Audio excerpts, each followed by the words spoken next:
Welcome back to Ask Radrat. I got a lot of great questions again this time, thank you. Start thinking of some new ones. But this time I'm going to group a few questions together just to do it a little bit more efficiently. So the first question for this video is, what happened to Cliché? And this was asked by Zblzer. Okay, so if you didn't know about Cliché, they went out of business around Thanksgiving. They had been going strong for 19 years, coming out of France, and they just recently were dropped by their distributor Dwindle. So before that, they were being distributed by like a ski company, I think it was. Then they got picked up by Dwindle, and just recently they were dropped. And Dwindle said that it was worsening market conditions. Basically just the sales numbers weren't making it worth having this extra brand. So I don't know legally what it means because Dwindle was their distributor. So in the theory, you'd think maybe Cliché could get another distributor and keep on going. But from all the quotes that I read from people involved, it doesn't seem like that's going to happen. So James Craig, he said that we shouldn't expect for their pros to just end up on some random team. So maybe they've got a plan going forward. You know, it seems like they really took care of their people. So hopefully they thought ahead and they are trying to take care of everybody on the way out.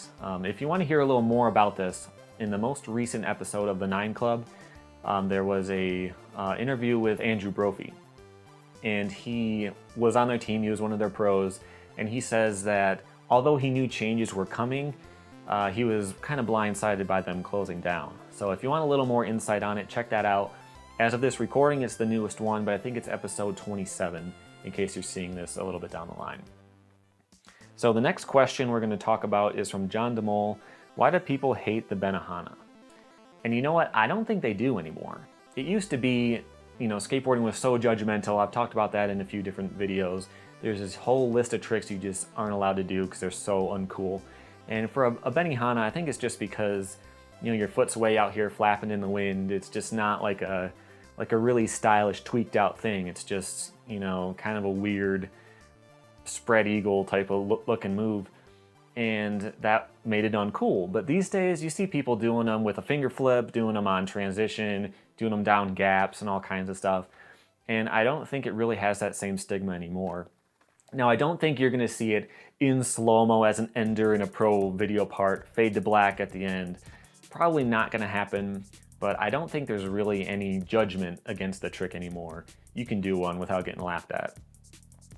The next question was, why are risers unpopular, from Anakin Ikbe?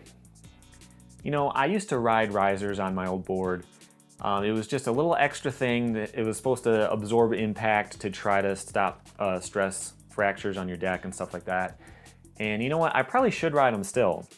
I'm riding, I think these are 58s. So I do get some wheel bite, and it would help. The riser pads would help to give the truck a little more clearance to turn. And again, they're supposed to absorb a little bit of impact. They make the angle of the tail steeper when it hits the ground because it's lifted up. So the tail will hit the ground faster and at more of an angle, which should mean that you can ollie a little bit higher with them too. So there are a lot of pros to doing it, but a lot of people don't do it. And I'm not sure why. For me, I don't, just because it's an extra thing that I don't want to have to worry about. I remember when I used to ride them, I had the squishy ones. And one thing is that I would have to retighten my hardware every now and then because it would squish a little bit more. So I would have to keep tightening it to keep it working. And it was just kind of annoying. There's a little bit of extra thing. You know, if I get a wheel bite just a little bit, I'll probably still roll away. You know, like, it's not a big deal. It's just something I don't want to worry about. But how about you guys? Let him know what you think about this. Why don't you ride them? Or if you do, what are the pros to it? I'm just curious as to why it's not so popular. Well, that's all for this time. I'm going to do a few more videos coming up soon with this batch of questions, but think of some more and let me know in the comments. So these are some more videos that I did recently you might want to check out. I do a lot more than just Ask Radrat. So here are some of these interesting things that I've done lately. Check them out and don't forget to subscribe. Thanks for watching.